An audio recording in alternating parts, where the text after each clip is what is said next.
ICICI విద్యార్థులకు 10వ తరగతి విద్యార్థులకు ఇప్పటి వరకు మనము గణపతి హాస్య నవల 13 ప్రకరణాలు చెప్పుకున్నాం. ఇక 14వ ప్రకరణము ఈరోజు చెప్పుకుందాం.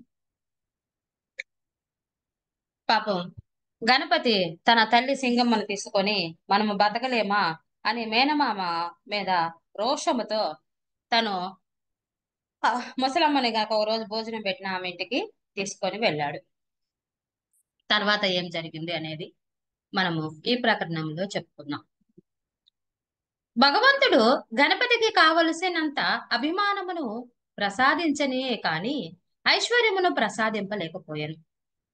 ఆత్మాభిమానాన్ని ఇచ్చాడు గణపతికి, కానీ ఐశ్వర్యము అంటే ధనాన్ని మాత్రం ఆ దేవుడు ఎందుకు ఇవ్వలేదు? మరి మేనమామ మీద కోపము చేత వేరింట కాపురము చేయవలెనని తల్లిని తోడ్కొని పోయి పొరిగింట నిలువగలిగినే కాని తన భుక్తి తల్లి భుక్తి ఒక పూటకు సరిపడుతున్నంత బియ్యమైన తేజాలకపోయెను.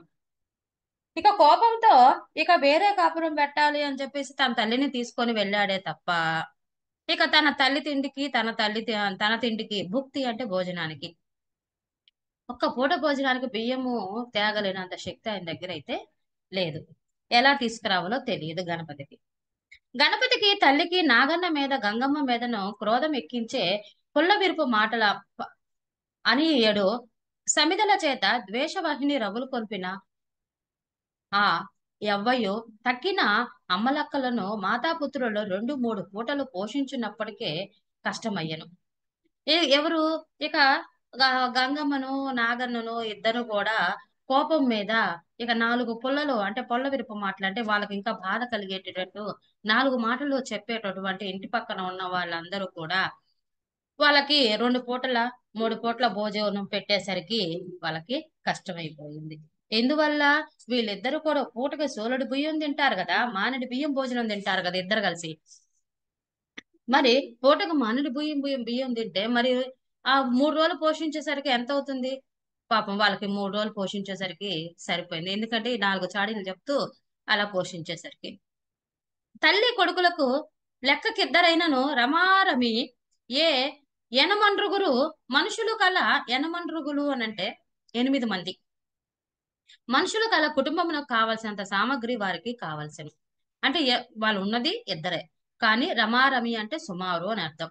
వాళ్ళు ఎన్ని ఇద్దరైనా కూడా వారికి 8 మంది మనుషులకు కావలసినంత భోజనము వాళ్ళకి కావాలి. గణపతి ప్రాయమున 20 లోపు వాడైనను చూపులకు వామనమూర్తి అయినను జఠరాగ్ని ఉక్రోధనుని జఠరాగ్ని వంటిదని ఈ గ్రంథమునందే స్థలాంతరమున వర్ణింపబడియే కదా. ఈ గ్రంథం రాసేటప్పుడే ఈ స్థలాన్ని బట్టేసి వాళ్ళు తాత వాళ్ళ నాన్న అందరూ కూడా వక్రోధులు కదా, బాగా బలమైనటువంటి వాళ్ళు. జఠరాగ్ని అంటే జఠము అంటే ఆకలి, ఆకలేని అగ్ని వాళ్ళకి ఎక్కువ కలుగుతూ ఉంటాయి. కాబట్టి చూడటానికి వామనమూర్తి అంటే పొట్టివాడే, చూపులు చూడటానికి పొట్టివాడే, 20 సంవత్సరాల లోపు వాడే, అయినా కూడా వాళ్ళకి భోజనము అంటే ఆకలి అనేది ఎక్కువ. వాళ్ళకి వృకోదరు చాలా బలంగా లావుగా ఉండేటటువంటి వారు, కానీ వారు భోజనము మాత్రం 8 మంది తినేటటువంటి భోజనం వాళ్ళకి కావాలి. ఈ విషయం మనం ముందే చెప్పుకున్నాం కదా. గణపతి భోజన ప్రాయమును బట్టి అతని తల్లి భోజన ప్రాయము చదువురులు మీరు ఊహించుకొనవచ్చును. గణపతికి పూటకి మానడి బియ్యం కావాలన్నప్పుడు మరి తన తల్లి ఎంత భోజనం తింటుందో మీరు ఊహించుకోండి. అందుచేత సామాన్య గృహస్థులు వారిని భరించడం కష్టమని వేరే చెప్పనవసరము లేదు. ఆ దినమునకు 3 సేరులు బియ్యం ఉన్న పక్షమున వారికి ఒక విధముగా సరిపోను. అది వచ్చునట్టి దారి పొడగట్టదయ్యను. తల్లి కొడుకులు తన కొంప మీద పడి తిందురేమో అను భయమున బస ఇచ్చిన ఆ అవ్వ గణపతిని తల్లిని కూర్చుండబెట్టుకొని 3వ నాడు ఇట్లనియే. ఇక ఆ ముసలామ దగ్గర ఉన్నారు కదా, వాళ్ళకి ఎంత భోజనం కావాలో 3 సోలుడు కావాలి దినానికి. కాబట్టి అంటే అంత భోజనము తినేటటువంటి వారికి 3 రోజులు కొట్టేసరికి సరిపోయింది. ఇక అక్కడే ఉండిపోతారేమో అనే భయముతో ఆ ముసలామె గణపతిని తల్లి సింగముని పిలిచి ఇలా చెప్పింది. 3వ రోజే ఏం చెప్పిందో చూడు. ఓరి గణపతి, మీ తల్లిని పోషించవలసిన భారము నీది. గుప్తదానమ గుప్తదానము పట్టి కుటుంబము పోషించుచున్నాడు కనుక నీవు ఆయా వారము చేసి మీకు సరిపడిన బియ్యము తీసుకునిరా. గ్రామంలో ఉన్న పెద్ద మనుషులను నలుగురను చూచి, మేనమామ నన్ను నా తల్లిని లేవగొట్టినాడని చెప్పు. ఏ ధర్మాత్రులకైనా జాలి పుట్టవచ్చును. తలాకొక కుంచుడు ధాన్యము వారివ్వవచ్చును. దాని వలన మీ కుటుంబ పోషణకు వచ్చును. ముందుగా ఆయా వారము ఆరంభించు. ఆ మా వారు రామేశ్వర యాత్ర వెళ్ళినప్పుడు కొన్ని తెచ్చిన పెద్ద కుంభకోణము చెంబు ఉన్నది. అది మానుడు బియ్యము పట్టవచ్చును. రేపటి నుంచి నీ అభిమానం పడక అలాగున చేయి నాయనా అని ఉపదేశించింది. గణపతి ఆ ఉపదేశమునకు సమ్మతింపక ఇట్లనియే. ఇక వెంటనే ఏమంది? ఆ అవ్వ గణపతిని పిలిచి, ఓ గణపతి, నీ తల్లిని పోషించవలసిన బాధ్యత నీదే. ఏదో ఎంతో కొంత డబ్బును గుప్త దానము అంటే ఎంతో కొంత దానము డబ్బును తీసుకొని రావాలి, కుటుంబాన్ని పోషించాలి. కనుక నీవు ఆయా వారాలు చెయ్యి. ఆయా వారంలో అంటే అందరి దగ్గరికి వెళ్ళి ఒక వారం వాళ్ళకి కావాల్సిన పని చేసి పెట్టి వాళ్ళ దగ్గర కావాల్సిన ధాన్యాన్ని తీసుకోవచ్చు అనమాట. అలాగా చేయమన అంటే వాళ్ళకి ఏదైనా పని చేసి పెట్టి తీసుకొని ఇప్పుడు అంటే మన పని మనిషిలాగా అనమాట. ఇక ఎలాగోలా డబ్బులు అంటే ఆయా వారం వాళ్ళకి కావాల్సిన వాళ్ళ ఇంటి పనులు అన్ని చేసి పెడితే వాళ్ళు ఎంతో కొంత ధాన్యాన్ని ఇస్తారు.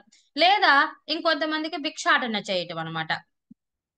ఇలాగా మా మేనత్త మేనమామ ఇట్లా తరిమి కొట్టారు, ఇంట్లో నుంచి లేవగొట్టారు, కాబట్టి మేము వీధిని పడ్డాం, మాకు కాస్త గింజలు పెట్టండి అని అన్నా కూడా అందరు కూడా అంటే అందరి ఇళ్ళకి వెళ్ళి అడగమని చెప్తుంది. అంటే భిక్షాటన చేయమని కూడా చెప్తుంది. ఆ మాట అనంగానే అలాగ వచ్చినటువంటి ఏది మా ఆయన తెచ్చినటువంటి ఒక కుంభకోణం నుంచి తెచ్చిన ఒక చెంబు ఉన్నది. ఆ చెంబుడేమో మానడి బియ్యం పడుతుంది, కాబట్టి రేపటి నుంచి నువ్వు అభిమాన పడదు. అందరిళ్ళకి పోయి నేను ఎలాగ భిక్షం ఎత్తుకోవాలి అని నువ్వు అడగద్దు అని అభిమాన పడ మాకు. నువ్వు వెళ్ళు నాయన, నీ తల్లి నీ పోషించవలసిన బాధ్యత నీదే కదా అని ఉపదేశించింది. దానికి అందరిని అలా అడగటానికి గణపతి అభిమానవంతుడు కదా, ఎలా అడుగుతాడు? ఛీ, నేను బ్రాహ్మణార్థములే మానివేయదలుచుకున్నాను. ఆయా వారము వృత్తి నొప్పుకుందునా? అటువంటి మాటలు నాకు పనికిరావు. అమ్మా,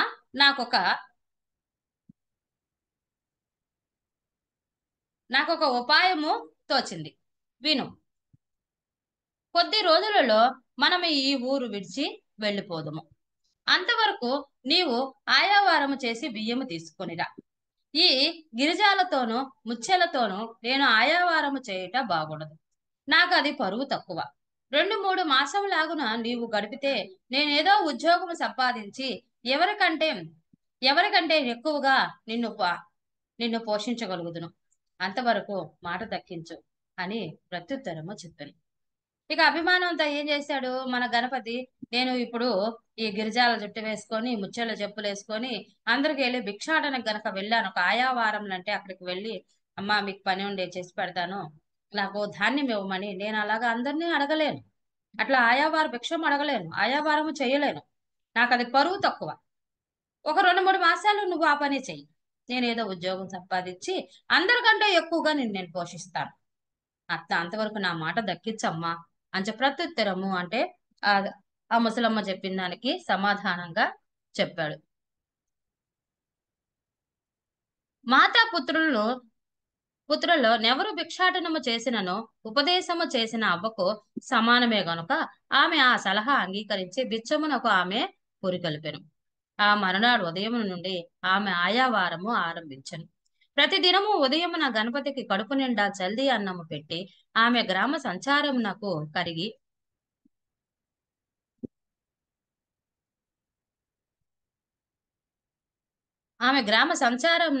కరిగి జాములైన తర్వాత వచ్చి స్నానము చేసి మడి కట్టుకొని వంట చేసి కొడుకునకు పెట్టి తాను తినును.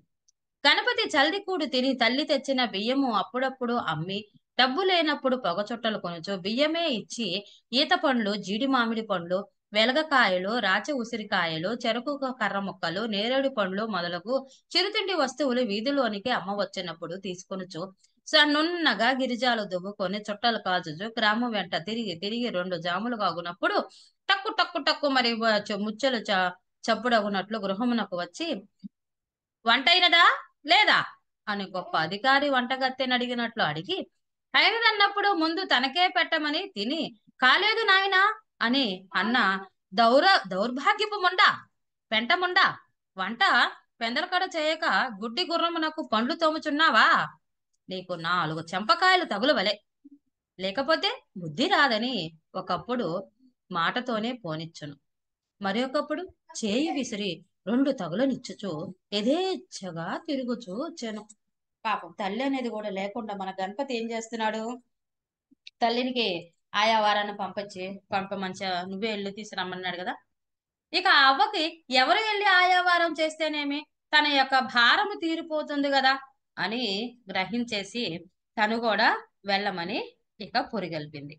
ఇక ఆ విధంగా వాళ్ళు చెప్పింది అలాగే చేస్తానని ఇక తనైన పాపం సింగమ్మ తెల్లవారుజాముగా లేచి తన కుమారుడికి చల్ది అన్నము భోజనము పెట్టి తను ఆ భిక్షపాత్రను తీసుకొని ఇక గ్రామములోకి వెళ్ళేది. జాము తర్వాత స్నానం తర్వాత అప్పటి వరకు ఆ భిక్షాటన వెళ్ళి వాళ్ళు ఇచ్చినటువంటి గింజలన్నీ ధాన్యాలంతా తీసుకొని జాము అయిన తర్వాత కొడుకు పొద్దుపోయిన తర్వాత అంటే కొంచెం ఎండబడిన తర్వాత తీసుకొని వచ్చి మడి కట్టుకొని వంట చేస్తుంది అనమాట. తన కొడుకుకి పెడుతుంది. గణపతి పొద్దున్న ఏం చేస్తాడు? ఆ చల్దీ అన్నం తినేసి వెళ్తాడు కదా. వెళ్ళిన తర్వాత అమ్మ మధ్యాహ్నం వచ్చేసి వంట చేసేసరికి ఈ మధ్యలో మళ్ళీ ఆకలి అవుతుంది కదా. అందుకని చెప్పేసి అమ్మ తెచ్చి సింగమ్మ తెచ్చినటువంటి ఆ బియ్యము ఉంది కదా, ఆ బియ్యాన్ని అమ్మేసి అప్పట్లో మనకి వస్తు మార్పిడి ఉండేది ఆ రోజుల్లో. వస్తు మార్పిడి అంటే ధాన్యాన్ని ఇచ్చి వాళ్ళకి కావాల్సినవి అనేవి తీసుకునేవాళ్ళు. అలాగా డబ్బులు ఇక అవి అమ్మేమో డబ్బులు తీసుకునేవాడు, డబ్బులు తీసుకొని పొగ చుట్టలు అమ్మేవాడు. ఇక ఇక మామూలుగా చిరుధాన్యాలు ఉంటాయి కదా, అవి ధాన్యం వస్తు మార్పిడి కదా అవి, అందుకని చెప్పేసి బియ్యం ఇచ్చేసి తనకు కావలసిన చిరుతిళ్ళు కొనుక్కునేవాడు. చిరుతిళ్ళు అంటే ఏంటి? మనకి స్నాక్స్ లాగా ఈత పండ్లు. అప్పుడు ఇప్పుడులాగా మనకు స్నాక్స్ అంటే ఇప్పుడు మనం తినేటటువంటి ఇవి కాదు. అప్పుడు ఏముంటాయి? ఈత పండ్లు, జీడి పండ్లు, వెలక్కాయలు, ఉసిరికాయలు, చెరుగ్గాళ్ళు, నేరేడు పళ్ళు, ఇవన్నీ చిరుతిళ్ళు కొనుక్కొని వీధిలోకి వచ్చినవి ఏది పోనీయకుండా శుభ్రంగా అవన్నీ కొనుక్కొని తింటూ గిరిజాల జుట్టు బాగా దువ్వుకుంటూ ఇక ఎండబడి వాళ్ళ తల్లి వచ్చేటప్పుడు 2 జాముల వరకు అంటే మధ్యాహ్నం 2 అట్లా అయ్యేటప్పటికి చెప్పులు వేసుకొని టిక్కు టిక్కు అని వస్తాడు. రెండింటికి కూడా ఆవిడ గనక భోజనం గనక వండలేదనుకో ఇంకా ఆమెను తిరుగుతాడనమాట. ఇక ఎలాగా ఎందుకు వంట చేయలేదు అని అనకుండా ఆమెని ఇష్టం వచ్చినట్టుగా తిరుగుతూ ఇంకా గుడ్డి గుర్రానికి తాంతో కళ్ళు తవ్వుతున్నావని అని అనేవాడు. ఇంకా కోపం ఎక్కువగా ఉందనుకోండి ఆమెని చెంప మీద 2 చెంప దెబ్బలేసేవాడు. ఇలాగ యథేచ్ఛగా తిరుగుతూ ఉన్నాడు గణపతి. గ్రామస్తులలో కొందరు అప్పుడప్పుడు గణపతి యొక్క స్వచ్ఛంద వ్యవహారములు చూచి నవ్వుచూ, ఏమిరా ఈ అన్యాయము? చెట్టెంత మగబిడ్డవు నీ ఉండగా మీ అమ్మ బిచ్చమెత్తుకుని న్యాయమంటారా? ఆ గిరిజాలేమిటి, ఆ పొగ చుట్టలేమిటి, ఆ ముచ్చెళ్ళేమిటి, ఆ టక్కుటక్కులేమిటి, తల్లి ఆయావారం ఎత్తుటేమిటి, సిగ్గులేదా? పెద్ద మొండ, ఆవిడను పోషించుటకు మారుగా నిన్నే ఆవిడ పోషించవలెనా అని చివాట్లు పెట్టజొచ్చిరి. అది విని గణపతి రోషము తెచ్చుకొని తల్లి చేత బిచ్చమెత్తింపకూడదని ఆమెను మాన్పించి తానే చెంబు తీసుకొని ఆయా వారము ఆరంభించను. ఇక గ్రామస్తులు తిరుగుతూ ఉంటాడు కదా ఇదేచ్ఛగా. ఇలా తిరుగుతూ ఉంటే ఇంక కొంతమంది చూసిన వాళ్ళు ఏమంటారు? ఏ అతనికి మరి తల్లి పెద్దదైనటువంటి తల్లిచి ఆయావారం బిచ్చమెత్తుకొని తీసుకొని వస్తే ఆ భోజనము తినేసి నువ్వు ముత్యాల చెప్పులు వేసుకొని గిరిజాల జుట్టేసుకొని టక్కు టక్కు మన చుట్టగాలుచుకుంటూ తిరుగుతూ ఉన్నావా? నీకు కాస్త సిగ్గుండాలి కదా అని అక్కడ ఉన్న పెద్దలు అందరూ కూడా చివాట్లు పెట్టేసరికి ఇక అందరు అలా తిడుతుండేసరికి అప్పుడు తన్ను తీసుకొని బిచ్చం ఎత్తడానికి వెళ్తాడు, ఆయావారం చేయడానికి వెళ్తాడు మన గణపతి. మరి అది ఎట్లా చేశాడో చూడండి. ఇది రేపటి దాంట్లో మళ్ళీ రేపటి తరగతిలో మళ్ళీ చెప్పుకుందామమ్మా. సబ్స్క్రైబ్ చేసిన వారందరికీ ధన్యవాదములు.